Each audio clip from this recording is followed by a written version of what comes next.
والصلاة والسلام على من لا نبي بعده أما بعد فأعوذ بالله من الشيطان الرجيم بسم الله الرحمن الرحيم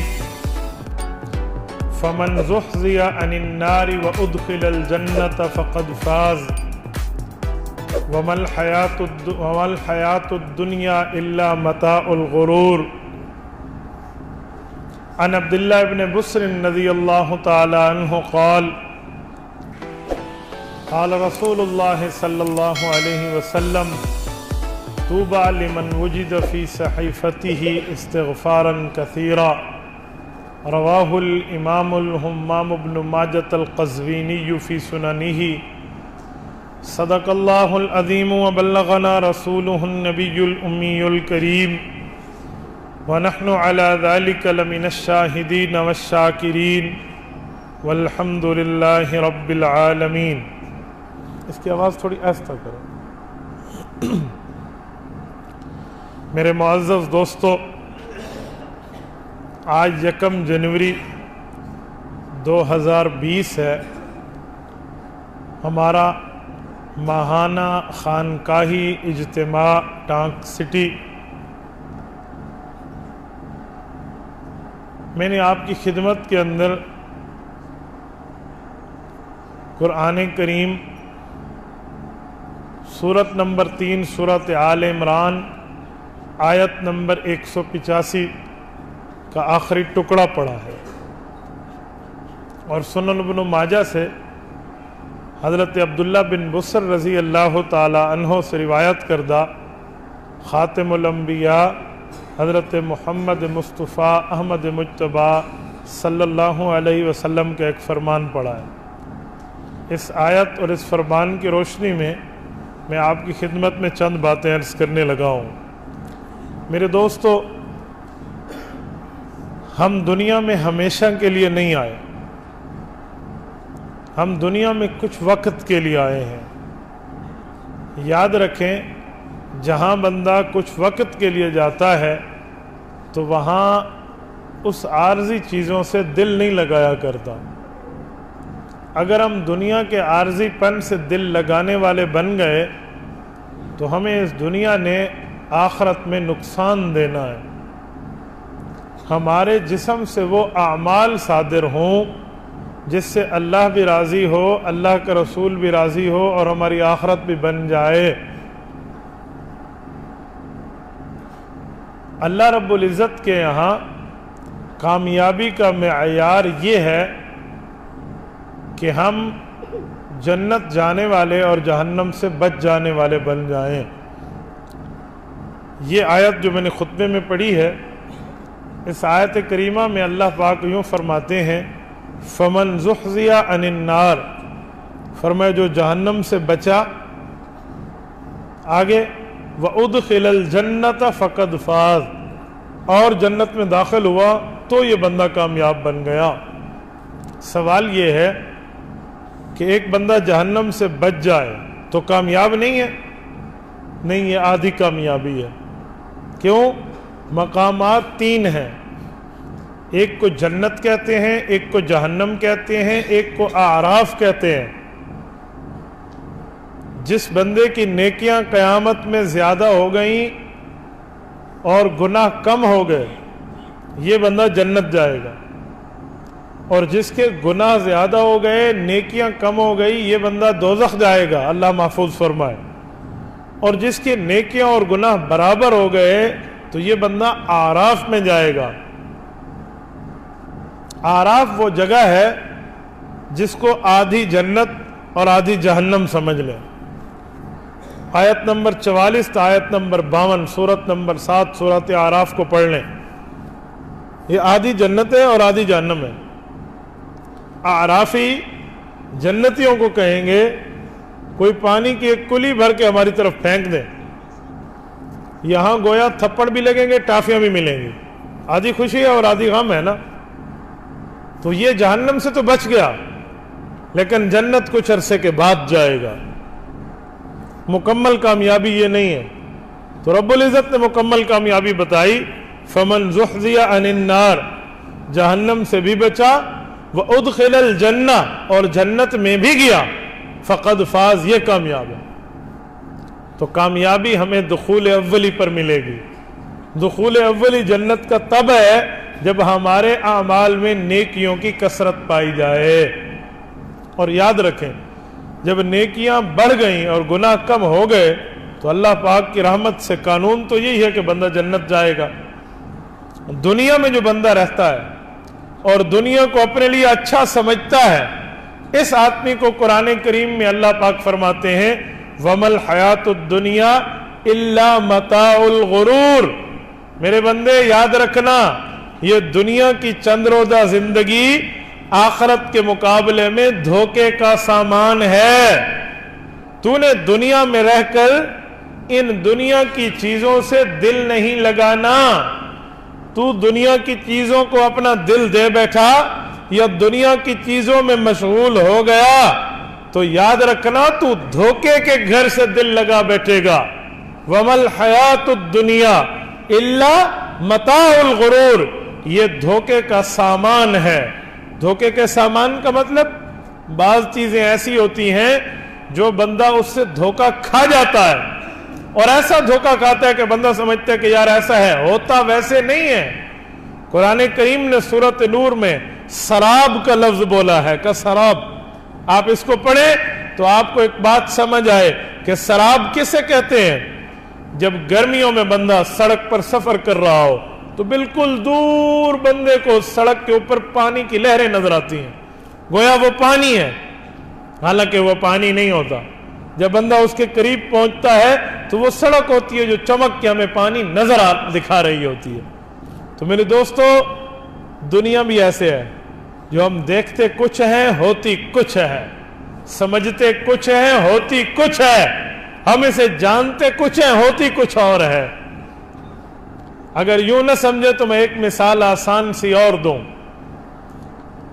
کبھی آپ نے ٹرین میں سفر کیا ہوگا، ریل کے اندر، جب بندہ ریل میں بیٹھا ہو اور دوسری ریل بھی ساتھ آ کر ٹھہر جائے، دونوں بندے اپنی اپنی بوگیوں میں بیٹھے ہوں، ان میں سے کوئی ایک رکی ہوئی ریل چلے نا، دوسرا سمجھتا ہے میری بھی گاڑی چل پڑی ہے، حالانکہ اس کی گاڑی نہیں چل رہی ہوتی، چل دوسری رہی ہوتی ہے۔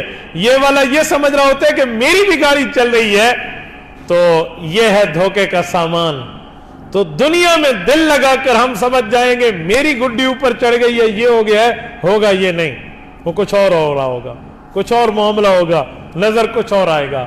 اور متاع الغرور، متاع کہتے ہیں وقتی فائدہ، متاع کا لفظی ترجمہ فائدہ ہے لیکن وقتی فائدہ۔ کتنا فائدہ؟ اتنا فائدہ جس کی عربی لغت کے اندر متاع کا معنی ہوتا ہے سروچا، جس کو برتن مانجنے والا کپڑا کہتے ہیں۔ سریکی جیسے کو سب بھی آتے ہیں جس سے برتن مانجے جاتے ہیں، اس کو عربی میں متاع کہتے ہیں۔ امام اصمعی رحمہ اللہ فرماتے ہیں کہ عربوں میں رہو تو آپ کو متاع کا معنی سمجھ آئے گا۔ خود کہا کہ میں سال ہا سال عرب میں رہا تو متاع کا استعمال سیکھا کہ عرب کے لوگ متاع کا استعمال کیسے کرتے ہیں۔ فرمانے لگے کہ ایک دن ایک گھر میں تھا تو وہاں خاتون برتن مانج رہی تھی اور وہ برتن گوشت والے تھے، سالن گوشت کا تھا، تو اس نے برتن مانجتے ہوئے وہ جو سروچا، وہ کپڑا تھا جس سے برتن کو صاف کیا جاتا ہے، وہ ایک جگہ رکھ دیا، اس سے گوشت کی بو آ رہی تھی۔ تو کتا آیا، وہ بھوکا تھا، اور کتے نے اس سروچے کو اٹھایا، اس کپڑے کو، اور پہاڑ پہ چڑھ گیا۔ تو اس نے اپنے خاوند کو کہا کہ جاء القلب واخذ المتاع وفر الى الجبل، ایک روایت میں وتعالى الى الجبل، کہا کتا آیا اور ہماری متاع کو لے گیا۔ تو یہ کہتے ہیں مجھے معنی سمجھ آ گیا کہ متاع کا مطلب کیا ہے۔ تو وہ کپڑا ایک وقت کے لیے استعمال ہوتا ہے برتن میں، ایک وقت کے لیے، کوئی ہمیشہ کا فائدہ نہیں ہے۔ وہ چھوٹی سی ٹاکی ہے، وہ مل گئی تو ٹھیک ہے، نہیں تو بندہ ریت سے مانج لیتا ہے برتن کو، کوئی اور معاملات کر لیتا ہے۔ میرے دوستو تو یہ کیا ہوا، اس نے کیا سے کیا سمجھ لیا۔ تو اللہ فرماتے ہیں متاع الغرور، دنیا کی زندگی یہ دھوکے کا گھر ہے، یہ مکڑی کا جالا ہے، یہ مچھر کے پر سے بھی اس کی ویلیو اللہ کے ہاں زیادہ نہیں ہے۔